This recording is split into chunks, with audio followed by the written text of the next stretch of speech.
Do you ever imagine without the worry of rising gas prices? And did you know that Russia generates around 12% of the world's oil? It's easy to see why there's been an increase in gas prices since Russian oil was removed from the daily worldwide supply during the Russian-Ukraine conflict. But what if there was an escape route? Let's find out. Release of stockpiles and emergency oil. Most oil-producing countries and International Energy Agency (IEA) member nations have a storage site full of barrels of crude oil, particularly one held in reserve for use at the events of shortage or other emergency. The release of oil reserves by such countries will be able to temporarily stabilize global gas prices in the middle of the Russian-Ukraine war. The United States, for example, has authorized the discharge of 1 million barrels of oil per day from her strategic petroleum reserve over the next 6 months. 1 million barrels per day is a small proportion of what is required to lower gas costs in the United States. The United States consumed close to 20 million barrels of petroleum per day in 2021 alone,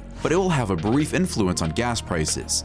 When we release our stockpile, we increase the availability of it. But how else can we increase the availability of oil without compromising the emergency oil? One way is by increasing our production of it, and we provide extensive details on that later. Establishing a gas tax holiday. Furthermore, when all taxes and levies are considered, the average state gas tax in the United States is 30.06 cents per gallon. Do the math. It's roughly $100 in savings each year, or around 30 cents per day. That is equivalent to saving $3 every time an average SUV driver fills up their tank. With this estimation, imagine what a global suspension of the gas tax would do to the price of gas in the midst of the Russia-Ukraine war.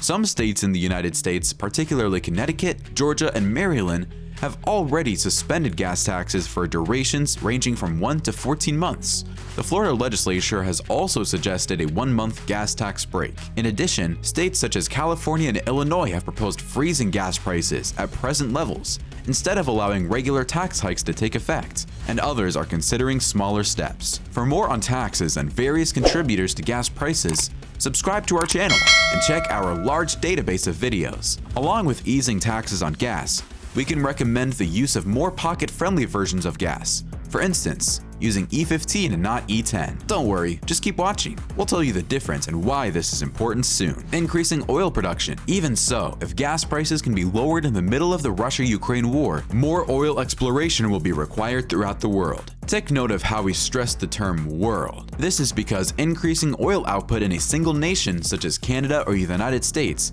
would not significantly result in a large shift in global oil prices and will not set the price of oil. Oil and gas are global commodities, and their prices are sensitive to geopolitical events and not individual events. To keep the gas price low throughout the conflict, oil-producing countries should work together to raise production to make up for Russia's banned oil on the global market. But OPEC has this to say.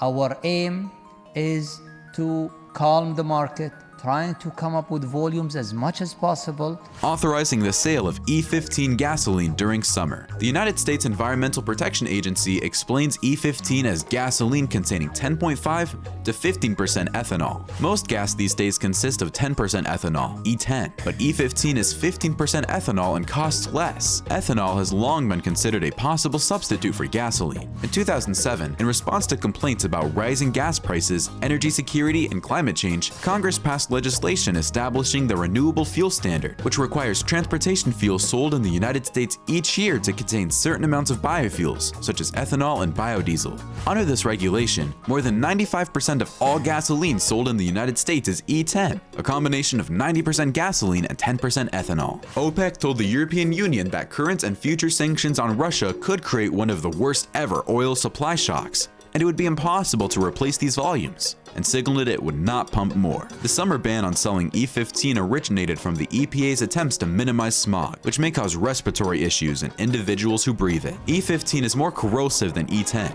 As a result, several drivers are concerned that it would harm their engines. According to the Biden administration, E15 may save drivers an average of 10 cents per gallon. Is a save of 10 cents good for you, or do you need more? Like this video if you want more. Switching to other energy sources. Still, why is gas so expensive? And what else can we do to reduce reduce the price. Reduced reliance on gas will be able to lower its price in the midst of the Russia-Ukraine conflict. It is estimated that in 2021, over 98% of all passenger cars rely on gas. So if you can appreciate why there is a price increase when a country that supplies about 12% of the world's oil is barred from the global markets. Or to make things even clearer, just think of Russia supplying 12% of the world's passenger cars with gas. What do you imagine the world would be like when Russia no longer supplies those cars? Leave your responses in the comments section below. As a result, decreasing our dependence on oil and increasing our reliance on renewables and clean energy sources of transportation, such as electric vehicles, will not only cut gas costs, but will also prepare us for the future. Because unlike gas, renewables may be restored after being exhausted. Russian troops ran out of gas and were stuck on Ukrainian roads. This driver pulls up and jokes, "Need a tow? Back to Russia?" Russian soldiers awkwardly chuckle.